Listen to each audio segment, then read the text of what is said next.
ಹಾಗೆ ರಾಜ್ಯದಲ್ಲಿ ಕೋಟ್ಯಾಂತರ ಜನರು ಇದಕ್ಕೆ ಬೆಂಬಲ ಸೂಚಿಸ್ತಾ ಇದ್ದಾರೆ.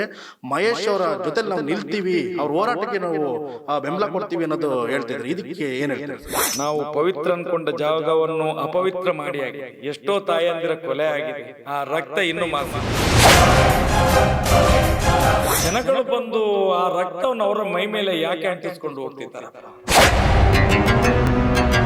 13 ವರ್ಷ ಯಾಕೆ ಕಾದಿದ್ದಾನೆ? ಬರೇ ಒಂದು ಶಮೀರ್ನ ವಿಡಿಯೋ, ಅದರಲ್ಲಿ ಏನಿದೆ?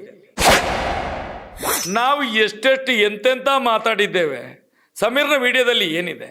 ಒಂದು ದೇವಸ್ಥಾನವನ್ನು ಜೈನರ ಇನ್ಸ್ಟಿಟ್ಯೂಟ್, ಜೈನರ ಸಂಸ್ಥೆ. ಹಾಗಾದ್ರೆ ಮಂಜುನಾಥ ಸ್ವಾಮಿ ಒಬ್ಬ ಜೈನನಿಗೆ ನೋವಾಯ್ತಂತೆ, ಅಲ್ಲಿ ಹೋಗಿ ಸ್ಟೇಷನ್ ಅಲ್ಲಿ ಕಂಪ್ಲೇಂಟ್ ಕೊಟ್ಟಿದ್ದಾರೆ, ಧರ್ಮದ ವಿರೋಧ ಮಾತಾಡಿದ್ದಾರೆ. 1977ರಲ್ಲಿ ಇದು ಹಿಂದೂ ದೇವಸ್ಥಾನ ಅಲ್ಲ, ಜೈನರ ಇನ್ಸ್ಟಿಟ್ಯೂಟ್ ಅಂತ ಹೇಳಿದವನ ಮೇಲೆ ಏನ್ ಎಫ್ಐಆರ್ ಮಾಡ್ಬೇಕು ಸ್ವಾಮಿ? ಸರ್, ಈಗ 13 ವರ್ಷಗಳ ಹಿಂದೆ ಏನು ಇದು ಒಂದು ತನಿಖೆ ಚುರುಕುಗೊಳ್ಳುತ್ತೆ, ಇದ್ರ ಹಿಂದೆ ಹೋರಾಟನೂ ಕೂಡ ಹಾಗೆ ನೀವು ಮಾಡ್ಕೊಳ್ತಾ ಬರ್ತೀರಿ. ಅವತ್ತು ಹೋರಾಟದಲ್ಲಿ ಅವರ ಒಂದು ಕುಟುಂಬದ ಜೊತೆ ನಿಂತವರು ನೀವು ಒಬ್ಬರಾಗಿದ್ರಿ, ಮತ್ತು ನಿಮ್ಮ ಒಂದಷ್ಟು ಸಂಗಡಿಗರ ಜೊತೆಲಿ ಇದ್ದರು. ಆದರೆ ಇವತ್ತು ನಾವು ಅದನ್ನು ನೋಡಿದಾಗ ಇಡೀ ಕೋಟ್ಯಾಂತರ ದೇಶಕ್ಕೆ ಹಬ್ಬುತ್ತೆ ಈ ವಿಚಾರ. ಹಾಗೆ ರಾಜ್ಯದಲ್ಲಿ ಕೋಟ್ಯಾಂತರ ಜನರು ಇದಕ್ಕೆ ಬೆಂಬಲ ಸೂಚಿಸ್ತಾ ಇದ್ದಾರೆ. ಮಹೇಶ್ ಅವರ ಜೊತೆಲಿ ನಾವು ನಿಲ್ತೀವಿ, ಅವ್ರ ಹೋರಾಟಕ್ಕೆ ನಾವು ಬೆಂಬಲ ಕೊಡ್ತೀವಿ ಅನ್ನೋದು ಹೇಳ್ತಿದ್ದಾರೆ. ಇದಕ್ಕೆ ಏನು ಹೇಳ್ತೀರಾ ಸರ್? ನೋಡಿ, ಕರ್ನಾಟಕ ರಾಜ್ಯದಲ್ಲಿ ಧರ್ಮಸ್ಥಳ ಅಣ್ಣಪ್ಪ ಸ್ವಾಮಿ ಮಂಜುನಾಥ ದೇವರನ್ನು ತಿಳ್ಕೊಳ್ಳದವ ಯಾರೂ ಇಲ್ಲ. ಮೊನ್ನೆ ನೋಡಿ ಆ ಒಂದು ಮಹಾಶಿವರಾತ್ರಿ ಆಯಿತು. ನಮಗೆ ಒಂದು ರೀತಿಯಲ್ಲಿ ನೋವಾಗ್ತದೆ. ಇಂಥ ಜಾಗಕ್ಕೆ ಬಂದು ನಾವು ಪವಿತ್ರ ಅಂದ್ಕೊಂಡ ಜಾಗವನ್ನು ಅಪವಿತ್ರ ಮಾಡಿ ಆಗಿದೆ. ಎಷ್ಟೋ ತಾಯಂದಿರ ಕೊಲೆ ಆಗಿದೆ, ಆ ರಕ್ತ ಇನ್ನೂ ಮಾಸಿಲ್ಲ. ಆದರೂ ಜನಗಳು ಬಂದು ಆ ರಕ್ತವನ್ನು ಅವರ ಮೈ ಮೇಲೆ ಯಾಕೆ ಅಂಟಿಸ್ಕೊಂಡು ಹೋಗ್ತಿದ್ದಾರಪ್ಪ? ಇದನ್ನು ಎಲ್ಲ ಸೇರಿ ಒಂದ್ಸಲ ತೊಳಿಬೋದಲ್ವಾ?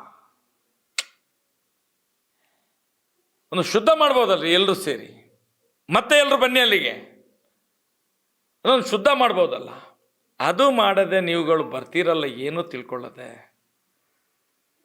ಬರ್ತೀರಲ್ವಾ? ಇದು ನಿಮ್ಮ ಒಂದು ಆ ಭಕ್ತಿಗೆ ಶಾಪ ಕಟ್ಕೊಂಡು ಹಾಗೆ ಆಗಲಿಲ್ವ? ದೇವರು ನೋಡಿ, ದೇವರು ದೊಡ್ಡವ. 13 ವರ್ಷ ಯಾಕೆ ಕಾದಿದ್ದಾನೆ? ಬರೇ ಒಂದು ಶಮೀರ್ನ ವಿಡಿಯೋ, ಅದರಲ್ಲಿ ಏನಿದೆ? ಅದರಲ್ಲಿ ಏನಿದೆ ಸರ್, ನೀವು ಹೇಳಿ. ಸಮೀರ್ನ ವಿಡಿಯೋದಲ್ಲಿ ಏನಿದೆ? ನಾವು ಎಷ್ಟೆಷ್ಟು ಎಂತೆಂತ ಮಾತಾಡಿದ್ದೇವೆ. ಸಮೀರ್ನ ವಿಡಿಯೋದಲ್ಲಿ ಏನಿದೆ? ಆ ಅಣ್ಣಪ್ಪ ಮಂಜುನಾಥ ದೇವರ ಸತ್ಯ ಹೇಳ್ತಾನೆ, ಪ್ರಮಾಣ ಮಾಡಿ ಹೇಳ್ತಾನೆ. ನಾನು ಕೂಡ ಒಂದು ಭಾಳಷ್ಟು ಸತ್ಯದ ಪರವಾಗಿ ಹೋರಾಟ ಮಾಡಿದವನು. ನಾನು ಸತ್ಯವನ್ನೇ ಪ್ರತಿಪಾದನೆ ಮಾಡ್ಕೊಂಡು ಬಂದವನು. ನಮಗೆ ಸುಳ್ಳು ಅಂದರೆ ಆಗೋದಿಲ್ಲ. ಸತ್ಯವನ್ನು ಆದಾಗೆ ನನಗೆ ಗೊತ್ತಾಗೋದೇನು ಅಂತ ಹೇಳಿದರೆ, ನಾವು ಹಿಂದೂ ಧರ್ಮದಲ್ಲಿ ನಾವು ನಮ್ಮ ಸ್ವಾರ್ಥಕ್ಕೋಸ್ಕರ ಅಲ್ಲಿಗೆ ಹೋಗ್ತೇವೆ. ಎಲ್ಲಿಗೆ? ಧರ್ಮಸ್ಥಳಕ್ಕೆ. ನಮಗೋಸ್ಕರ ಬೇಡಲಿಕ್ಕೆ, ಸಮಾಜಕ್ಕೆ, ಧರ್ಮಕ್ಕೆ, ಈ ದೇಶಕ್ಕೆ ಬೇಡಲಿಕ್ಕೆ ಹೋಗೋದಲ್ಲ. ಸರ್ವೇ ಜನ ಸುಖಿನೋ ಭವಂತ ಅಲ್ಲ ನಮ್ಮದು. ಸರ್ವೇ ಜನ ಸುಖಿನೋ ಭವಂತ ಅಲ್ಲ. ನನಗೆ ಬೇಕು, ನನ್ನ ಹೆಂಡತಿಗೆ ಆರೋಗ್ಯ ಬೇಕು, ನನ್ನ ಮಕ್ಕಳಿಗೆ ಗಂಟು ಬೇಕು, ನನ್ನ ಮಕ್ಕಳು ಉದ್ಧಾರ ಆಗಬೇಕು, ನನ್ನ ಮನೆ ಉದ್ಧಾರ ಆಗಬೇಕು, ನನ್ನ ಸಂಸಾರ ಉದ್ಧಾರ ಹಾಕುವಂತ ಹೋಗುವವರು. ಸ್ವಾರ್ಥ ಜೀವನವೇ ಲೇಸು ಸರ್ವಜ್ಞ ಅಂತ ಹೇಳಿದಾಗೆ, ಸ್ವಾರ್ಥ ಜೀವನಕ್ಕೋಸ್ಕರ ಅಲ್ಲಿಗೆ ಹೋಗುವಂಥದ್ದು. ಆ ಅಣ್ಣಪ್ಪನ ಮಂಜುನಾಥನ ಶಾಪ ಅದು. ಅದಕ್ಕೆ ಹೇಳಿದ್ದು, ರೇ ಹಿಂದೂಗಳೇ, ನಿಮ್ಮ ಹತ್ರ ಪಾಪಿಗಳಿಂದ ಆಗೋದಿಲ್ಲ ನೋಡಿ. ಒಬ್ಬ ಅನ್ಯಮತಿಯ ಮುಸಲ್ಮಾನನಿಂದಲೇ ನೋಡಿ ಎಬ್ಬಿಸ್ತೇನೆ ನಿಮಗೆ. ನೀವು ನಾಮರ್ದುಗಳು, ಹಿಂದೂಗಳು ನೀವು 87% ಇದ್ದೀರಾ.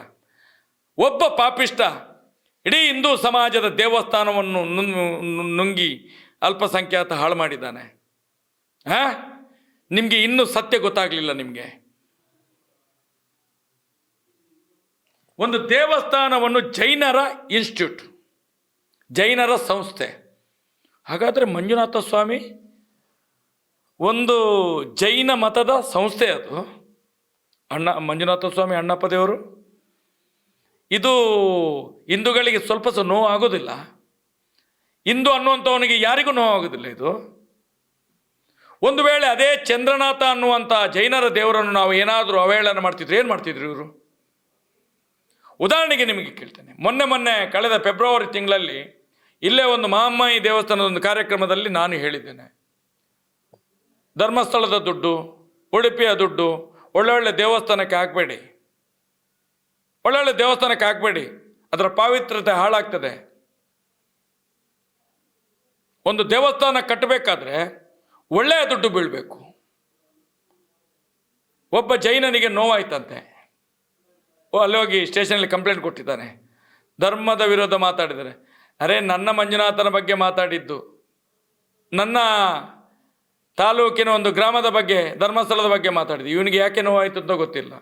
ಕುಂಬಳಕಾಯಿ ಕಳ್ಳ ಅಂತ ಹೇಳಿದ್ರೆ ಹೆಗಲು ಮುಟ್ಟಿ ನೋಡಿದಂತೆ. ಒಬ್ಬ ಜೈನನಿಗೆ ನೋವಾಯ್ತು ಅಂತ ಕಂಪ್ಲೇಂಟ್ ಕೊಟ್ಟಿದ್ದಂತೆ. ಆ ಪೊಲೀಸಪ್ಪ FIR ಮಾಡಿದ್ದಾನೆ.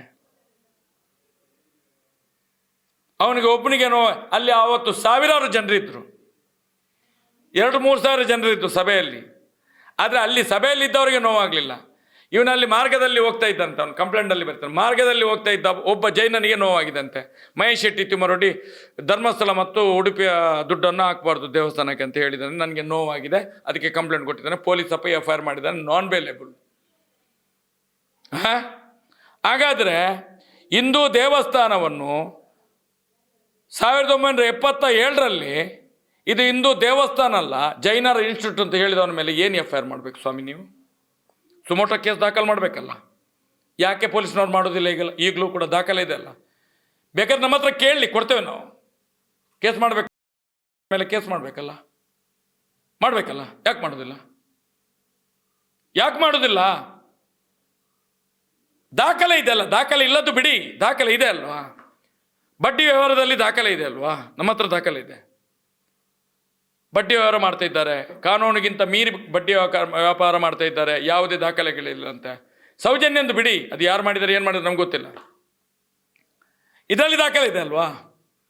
ಇಲ್ಲಿ ದಾಖಲೆ ಎಲ್ಲ ನಾಶ ಆಗಿದೆ ಬಿಡಿ, ಅದು ಹುಡುಕ್ತೇವೆ ನಾವು. ಅದು ಹೇಗೆ ಹುಡುಕ್ಬೇಕು ಅಂತಲ್ಲ, ಹೈಕೋರ್ಟು ಸುಪ್ರೀಂ ಕೋರ್ಟ್ ಆರ್ಡ್ರ್ ಮೇಲೆ ಆಗ ದಾಖಲೆ ಕೊಡ್ತೇವೆ ನಾವು. ಯಾವ ದಾಖಲೆ ಬೇಕು, ಎಷ್ಟು ಸಾವಿರ ಜನ ಬೇಕು, ಅದೆಲ್ಲ ದಾಖಲೆ ಕೊಡ್ತೇವೆ ನಾವು. ಇಲ್ಲಿ ಇದ್ರದ್ದು ನಕಲಿ ಬಡ್ಡಿ ದಂಧೆ, ಮೀಟರ್ ಬಡ್ಡಿ ದಂಧೆದ್ದು ಮತ್ತು ದೇವಸ್ಥಾನದ ದಾಖಲೆ ಉಂಟಲ್ಲ, ಮತ್ತು ಡಬಲ್ ಮರ್ಡ್ರಲ್ಲಿ ಮತ್ತು ಹೆಸರೇ ಇದೆ ಅಲ್ಲ, ನಾವು ಬರ್ತದ್ದಲ್ಲ,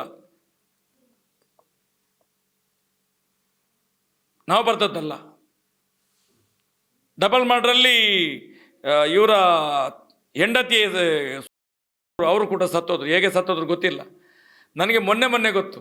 ಮಗ ಇಲ್ಲಿಗೆ ಬರುವಾಗ ಕೇಳಿದೆ, ತಾಯಿ ಹೇಗೆ ಸತ್ತು? ಯಾವಾಗ ನಿಮ್ಮ ತಾಯಿ ತೀರಿದಂತೆ? ಹೌದಂತ. ಹೌದಣ್ಣ, ಹೇಳಲಿಕ್ಕೆ ಮರ್ತೋಯ್ತು ಅಂತ ಹೇಳ್ತಾನೆ ಹುಡುಗ. 2 ವರ್ಷದ ಹಿಂದೆ ಸತ್ತಿದ್ದಾರೆ ಅವ್ರು ಸಹ, ಹುಷಾರಿದ್ರು ಅವ್ರು ಸಹ. ಹೇಗೆ ಸತ್ತಿರೋದಂತ ಅದು ಇನ್ನು ತನಿಖೆ ಮಾಡಬೇಕಾ ಏನಂತ ಗೊತ್ತಿಲ್ಲ ಅವ್ರಿಗೆ. ಅವರು ಕಂಪ್ಲೇಂಟ್ ಕೊಟ್ಟಿದ್ದಾರೆ. ಈಗ ಮಕ್ಕಳು ಹೋಗಿ ಕಂಪ್ಲೇಂಟ್ ಕೊಟ್ಟಿದ್ದಾರೆ ಮೊನ್ನೆ ಕೋರ್ಟಲ್ಲಿ. ಡಬಲ್ ಮರ್ಡರ್ ರಿಪೋರ್ಟ್ ಮಾಡಿದ್ದಾರೆ, ಹೆಸರಿದೆ ಅದರಲ್ಲಿ, ತನಿಖೆ ಆಗಬೇಕು ಅಂತ ಹೇಳಿ. ಇಲ್ಲಿ ತನಕ ತನಿಖೆಗೆ ಆದೇಶ ಮಾಡಲಿಲ್ಲ. ನಮ್ಮ ಹೆಸರಲ್ಲಿ ಒಂದು ಕೇಸ್ ಆದ ತಕ್ಷಣ ನೋಟಿಸ್ ಮನೆಗೆ ಪೊಲೀಸ್ನವರು. ಹಾಗಾದರೆ ಕಾನೂನು ಇಲ್ಲಿದೆ. ನಾವು ಮಾತಾಡಿದರೆ ಕಂಟೆಂಟ್ ಆಗ್ತದೆ, ಮಾತಾಡದಿದ್ದರೆ ಮೂರ್ಖರಾಗ್ತೇವೆ ನಾವು. ಭಾರತ ಮೂರ್ಖರ ದೇಶವಾ? ಹೇಳಿ, ಈ ದೇಶದ ಕಾನೂನು ಹೇಳಿ. ನೀವೆಲ್ಲ ಮೂರ್ಖರು, ಯಾರು ಪ್ರಶ್ನೆ ಮಾಡುವಾಗಿಲ್ಲ. ಪ್ರಜಾಪ್ರಭುತ್ವದಲ್ಲಿ ಎಲ್ಲರೂ ಪ್ರಶ್ನೆ ಮಾಡೋ ಹಕ್ಕಿದೆ ಸರ್. ನೀವು ಮೈಕೆ ಇಟ್ಕೊಂಡು ಹೇಳ್ತೀರಿ ಹಕ್ಕಿದೆ ಅಂತ ಹೇಳಿ, ಎಲ್ಲಿದೆ ಹೇಳಿ ಸರ್? ನನಗೆ ಹಕ್ಕಿಲ್ಲ. ನಾನೀಗ ಕೆಲವು ಕೇಸುಗಳಲ್ಲಿ ಕೆಲವು ಹೆಸರುಗಳನ್ನು ತೆಗೆಯುವಾಗನೇ ಇಲ್ಲ.